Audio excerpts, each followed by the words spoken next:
ፈናቃይ እንዲመለስ ይፈልጋል yes ይህን ለማድረግ ተጨማሪ ዋጋ መክፈል አለበት ማለት ፕሪቶሪያን ቆንጥጠን ይዘን ፕሪቶሪያ ስልጣንን አሳጥቶኛል ብሎ ኩስሙ አገተሰማል ኦሬዲ ያደረግነው ምርጫ ሰርዘን ተስማምተን በህገ መንግስት ልናደር ነው ፈርሞት ነው የመጣነው ምን መንግስት ይኖርሃል ምርጫው ከተሰረዘ በምርጫው መሰረት የተቋቋመው መንግስት አፍርሰው መጡ ተብለን ኮነ ካህዶች ተባለው እኔ ማለት የሚገባኝ መስዋዕትነት ከፍያለሁ ያምናና የትግራይን ህዝብ አሳልፍ የሰጥቻል አቅም ለወደፊት ማሳልፍ ያልሰጠው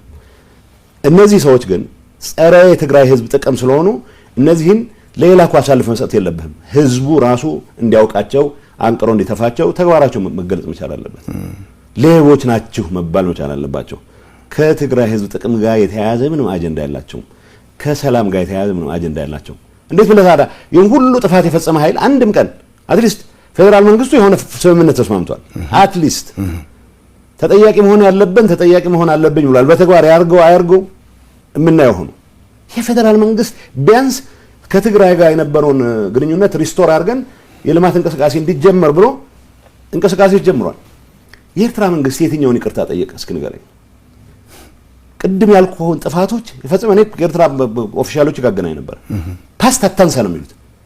ያለፈውን በፍጹም እንዳታነሱ አሁን ወደፊት ስለዚህ አሽከር ነው የምትፈልገው ዩዝፉል ኢዲየትስ የሚሏቸው አሉ ሲሪየስሊ ማይወስዷቸው እነዚህ ሰዎች እንዴት ብለው ነው የትግራይ ጥቅም ቢያንስ ሌላውን ተው በጣም በትንሽ ፓትሪሞኒያል በሆነ ነገር እንኳን ካየኸው 1.5 ሚሊዮን የትግራይ ተወላጅ አለ ሌላው ኢትዮጵያ ክልል ውስጥ ሚኖር አዲስ አበባ በመቶ ሺዎች የሚቆጠር ሰው አለ ሰው እነሱ ይብዛም ሰላሙ እንዳይበጠበጥ በማድረግ የትግራይን ህዝብ ትግራይ ውስጥ ያለውን ብቻ ሳይሆን ሌሎች አካባቢዎች ጥቅም ማስከበር የሚያስችል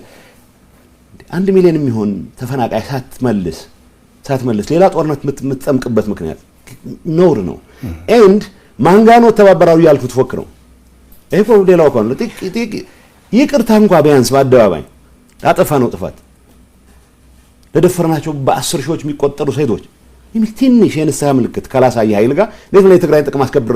አስከብራለሁ ብለው ተቀሳቀሱ እስ ክሪሚናል ኢንተርፕራይዝ የወርቅ ንግዱን እስካስቀጠለ ድረስ እኔ እነግርሃለሁ አሁን በቁጥጥር ስር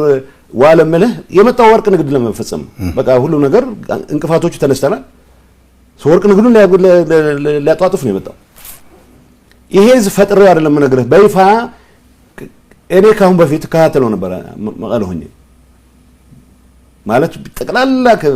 አይተራቸውን ማወቅ ይችላል ረከሶች ናቸው ጥቅማቸውን እስካረጋገጡ ድረስ እያንዳንዱ ለዘረፋ የሚመች ስራ ከመስራት ወደ ኋላ የሚሉ ሰዎች አይደለም